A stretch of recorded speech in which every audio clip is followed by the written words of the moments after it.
Hey, how's everybody doing? Hope you're having a fantastic day.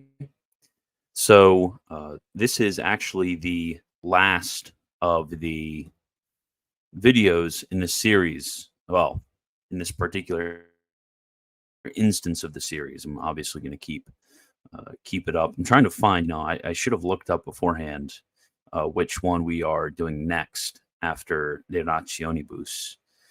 Let me see. Um, okay. Yeah, we'll do on the articles of the faith. The first half isn't translated. You know, I'll just translate it sometime this week and then get that out to you guys. So no more translation issues, though, at least from my perspective. Although I'm sure in itself there'll be plenty of errors. But yes, this week we are going to be going over the not really convoluted, but the controversial issue of predestination, divine knowledge, and necessity. Because one of the groups that St. Thomas wrote against in this work, De Rationibus Fidei, were certain Muslims who were basically occasionalists, which means that there's not really true causality. Causes aren't really real. It's kind of just an illusion, and everything is simply and merely God acting. So it removes what's called contingency. And contingency basically refers to the relationship between an effect and its proximate cause. Whether this proximate cause necessarily results in an effect, or whether it may result somehow in two different effects. So, for example, when it comes to certain natural bodies, so let's say fire burning, fire affecting burning, that is going to be something that is a necessary cause and a necessary effect. That's the relationship between fire and burning. But when it comes to the human will, and its effects, that's something which is contingent because you may either sit down or stand up. The fact that you are sitting, the relationship between your sitting and the proximate cause that is your will, that is a non-necessary relation because if you wanted to, you could be standing. So this specifically, and particularly, is going to relate to issues of free will, obviously, when it comes to the manner in which God affects all things. Is he affecting all things necessarily, or does he retain somehow the contingency of proximate causes?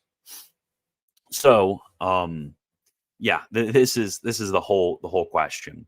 Now, what we're not going to say is we're not going to kind of flee to some sort of denial of divine providence, as unfortunately many even Catholics are going to practically hold to, and as certain pagans such as Cicero held to. We're not going to do that. Rather, we're going to explain the universal providence of God and his knowledge of future free contingent actions, and we're going to explain them without recourse to either a denial of divine providence, some sort of denial of freedom, or some sort of untenable theory like middle knowledge, for example. Okay, so let's get into the text. I'll read the first paragraph. Last of all, we come to the question whether because of divine ordination or predestination, preordination or predestination. See, I don't know why they do this. Divine preordination or predestination, human acts become necessary. This question requires caution so as to defend the truth and avoid falsity or error. It is erroneous to say that human acts and events escape God's foreknowledge and ordination. It is no less erroneous to say that God's foreknowledge and ordination imposes necessity on human acts. Otherwise, free will would be removed, as well as the value of taking counsel, the usefulness of laws, the care to do what is right, and the justice of rewards and punishments. So what St. Thomas is saying here is there's kind of two opposed errors, and we need to avoid each one of these opposed errors. The one error is the error of the denial of divine foreknowledge, and preordination. So that's one error on the one side. And the other error is the denial of freedom. So we have to hold not only that God knows and ordains all things, but also that men are free. And that's what St. Thomas is doing here. And this work is divided into two parts. So in the first half, we're going to be discussing the divine knowledge, the divine foreknowledge, to say that just because God knows a future free contingent event infallibly does not mean that somehow the contingency of its proximate cause is removed. And the second one is going to be just because God ordains all things does not mean that these things are not ordained in a free manner. And the first one is a little bit easier than the second. In St. Thomas, the other place that I've seen him defend this, my favorite place that I've seen him defend this, is in his actually, and this is one of the areas people usually don't go to, in his commentary on interpretation, book 1, lecture 14. And he divides it much in the same way. And I think it's a quite lucid and easier to understand explanation. So that's why I quite enjoy it. Okay, so let's begin now. And he's going to first go off of knowledge.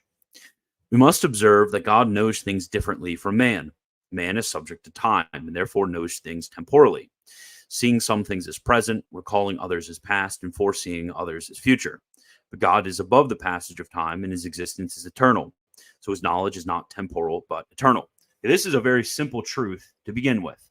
When we think of future free contingent events, when we think about these, this language of future makes sense for us because we're temporally bound to certain, moments of time. We're bound in this way, so it makes sense to us. But if you were to try to think about this in terms of God, it makes no sense for God. It makes no sense to speak of future contingent events for God. Rather, we could truly say that all things are present to God. This is really going to provide the solution to our problem. Continuing. Eternity is compared to time as something indivisible to what is continuous. Thus, in time, there's a difference of successive parts according to before and after, but eternity has no before and after because eternal things are free from any change. Thus, eternity is totally at once, just as the point lacks parts that are distinct for location. For a point can be compared to a line in two ways. First, as included in the line, whether at the beginning, middle, or end. Second, as existing outside a line. A point within a line cannot be present to all the parts of the line, but in different parts of the line, different points must be designated. But a point outside the line can view all the parts of the line equally, as in a circle, whose central point is indivisible and faces all the parts of the circumference, and all of them are somehow present to it, although not one to another. So what he's saying is that when it comes to eternity, like let's say you have a circle, and you're going to the circumference, and if you don't know what the circumference is, that's the line, the measure of the aroundness, if you want, of the circle. So we have the circle, the line that goes around. That's the measure of that is the circumference. So when you have points going across the circumference, you're going to need a million different points. They're only going to represent a sort of infinitesimal area of that circumference, of that line. But if you were to take a point and place the point smack in the middle, the point smack in the middle is going to be related to the entirety of the line, not just little snippets. So we're experiencing the little snippets on the line, but God is sort of that point in the middle that faces all at once. So he says, continuing, an instant, which is a line limit of time, is comparable to the point included in a line. It is not present to all parts of time, but in different parts of time, different instances are designated. Eternity is something like the point outside a line, like the circle, the center of a circle. Since it is simple and indivisible, it comprehends the whole passage of time, and each part of time is equally present to it, although one part of time follows another. Thus, God, who looks at everything from the high point of eternity, views as present the whole passage of time, an eternity that is done in time. Therefore, when I see Socrates sitting, my knowledge is infallible and certain, but no necessity imposed on Socrates to be seated. Thus, God, seeing himself, everything that is past, future, or present to us as present to himself, knows all this infallibly and certainly, yet without imposing on contingent things any necessity of existing. So what he's saying is that just as if I were to, I think my wife is like washing dishes right now. I know, sexist. She's out there washing dishes right now. If I walk out there and I look at her washing dishes, my apprehension or gazing upon her doing that thing does not somehow necessitate that she washes dishes. It didn't take away the sort of freedom of the proximate cause of her will, motivating her by her various apprehensions to decide to freely choose to wash dishes. My viewing of that does not necessitate her. So God's presence to all things in eternity by the simple and single gaze of all things, that knowledge of eternity that he has is not going to necessitate the proximate causes of all things. So therefore, God can have this knowledge without a sort of necessity imposing. And this is different from middle knowledge. And that's a very long conversation to get into. But St. Thomas, as he's going to show in this next part, is going to show that there is a sort of preceding willing and causing of God to this knowledge. So therefore, since according to the Molinists, there's an independence of middle knowledge from the will of God. Therefore, what St. Thomas is saying here isn't middle knowledge.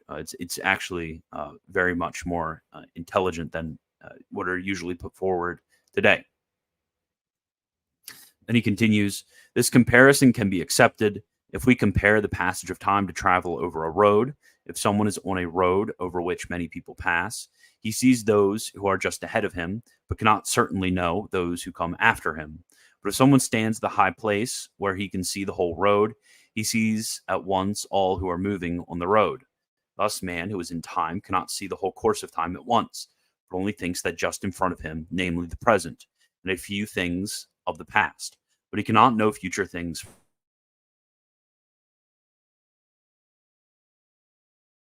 And as present, all that is done through the whole course of time, without imposing necessity on contingent things. So that's the whole answer to the first question of whether his knowledge imposes a contingency. Now he's going to go over whether his will imposes contingency, which is he's going to call his ordination. Just as God's knowledge does not impose necessity on contingent things, neither does his ordination, by which he providentially orders the universe. For he orders things the way he acts on things. His ordination does not violate, but brings to effect by his power what he planned in his wisdom. As for the actions of God's power, we should observe that he acts in everything and moves each single thing to its action according to the manner proper to each thing. So for us, this is something that I want to note, and this is something that I bring up frequently with people, is that the reason that a lot of people have such difficulty with affirming God's sort of universal ordination of effects as first cause, and also reconciling that with the true contingency of proximate causes. The reason they have difficulty with this is because when they think about the way in which things are affected, they think about it in human terms. When we want to bring about certainly some sort of effect, we have to violate contingency, unless we're only going to purely conjecture for it. Like if I wanted, somebody to, let me think about it.